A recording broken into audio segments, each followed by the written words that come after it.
بسم اللہ الرحمن الرحیم۔ ایک مرتبہ نبی کریم صلی اللہ علیہ وسلم نے صحابہ کرام سے فرمایا کہ اگر کسی کے گھر کے سامنے پانی کی نہر چل رہی ہو اور کوئی آدمی اس پانی کے اندر دن میں 5 مرتبہ غسل کرے، کیا اس کے جسم پر کوئی میل کچیل باقی رہ جائے گی؟ تو صحابہ کرام نے عرض کیا، یا رسول اللہ صلی اللہ علیہ وسلم، جی نہیں، اس کے جسم پر میل کچیل باقی نہیں رہے گی۔ تو نبی کریم صلی اللہ علیہ وسلم نے ارشاد فرمایا کہ جس طرح اس کے جسم پر میل کچیل 5 مرتبہ نہانے سے، غسل کرنے سے باقی نہیں رہتی، اسی طرح جو میرا امتی 5 وقت کی نماز جماعت کے ساتھ ادا فرماتا ہے، 5 وقت کی نماز پڑھتا ہے، جو میرا امتی 5 وقت کی نماز ادا فرماتا ہے، تو اللہ تبارک و تعالی اس طرح اس کو پاک کر دیتا ہے۔ جس طرح آدمی یہ نہا کے نکلا ہے تو اس کا جسم وہ میل و کچیل سے پاک ہے، تو اسی طرح اس اللہ تبارک و تعالی اس آدمی کو گناہوں سے پاک و صاف کر دیتا ہے۔ کیا حضرت عیسیٰ علیہ السلام آپ بیٹھے ہوئے تھے تو آپ نے ایک تالاب کے کنارے پر دیکھا ایک خوبصورت پرندہ، اور وہ پرندہ اپنے آپ کو مٹی کے اندر گندا کرتا ہے، اور گندا کرنے کے بعد پھر پانی میں چلا جاتا ہے، نہاتا ہے، پھر وہ خوبصورت اور صاف ہو جاتا ہے۔ اس پرندے نے یہ عمل 5 مرتبہ کیا۔ جب یہ عمل اس نے 5 مرتبہ کیا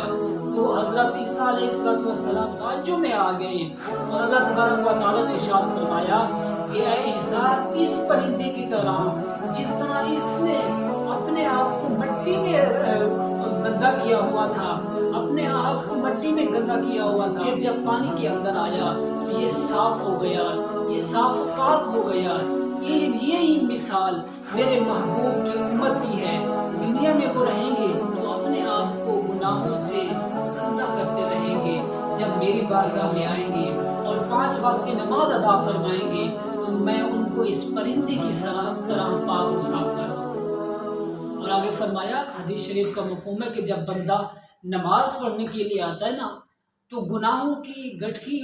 بنا کر اس بندے کی سر پر رکھ دی جاتی ہے،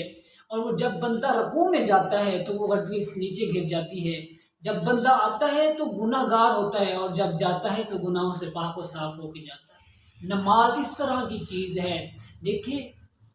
اللہ تبارک و تعالیٰ ارشاد فرماتا ہے کہ آؤ میری طرف، نماز پڑھو اور اپنے آپ کو گناہوں سے بچاؤ، جنت میں داخل ہو جاؤ، ورنہ نہیں۔ پھر دوسرا راستہ بھی ہے، اگر ہم یہ نماز پڑھ کر اپنے آپ کو صاف نہیں کر سکتے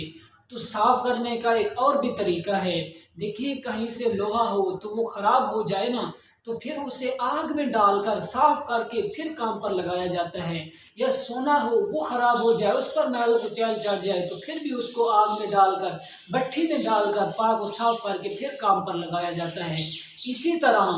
جو امتی نماز نہیں پڑھتے ان کو جہنم میں ڈال دیا جائے گا، پاک و صاف کر کے ایک نہ ایک دن جنت میں ضرور بھیج دیا جائے گا، کیونکہ نبی کریم صلی اللہ علیہ وسلم نے ارشاد فرمایا کہ جس نے بھی لا الہ الا اللہ محمد رسول اللہ پڑھا، ایک مرتبہ بھی پڑھا زندگی میں، اس پر جنت واجب ہو گئی ہے، وہ جنت کا مستحق بن گیا ہے۔ دیکھیں، اپنے آپ کو پاک کرنے کا طریقہ یہ بھی ہے کہ ہم نماز پڑھیں اور مسجد کی طرف آ جائیں۔ پھر یہ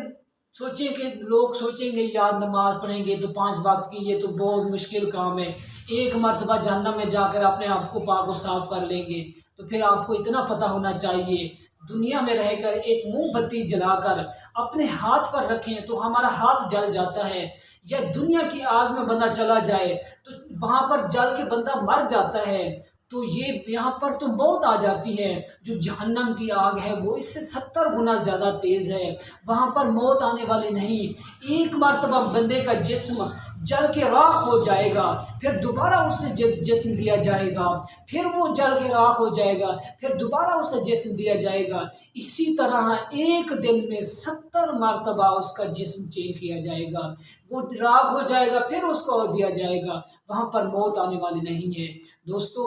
آئیے اللہ تبارک و تعالیٰ کی بارگاہ میں اپنے سروں کو جھکا لیجئے اور اس سے معافی طلب کیجئے، وہ ضرور ہمارے گناہ معاف فرما دے گا۔ اللہ تبارک و تعالیٰ ہم سب کو 5 وقت کی نماز جماعت کے ساتھ ادا کرنے کی توفیق عطا فرمائے، اور دوسرے بہن بھائیوں کو نماز کی تلقین کرنے کی توفیق عطا فرمائے، اور دین کی طرف لے کے آنے کی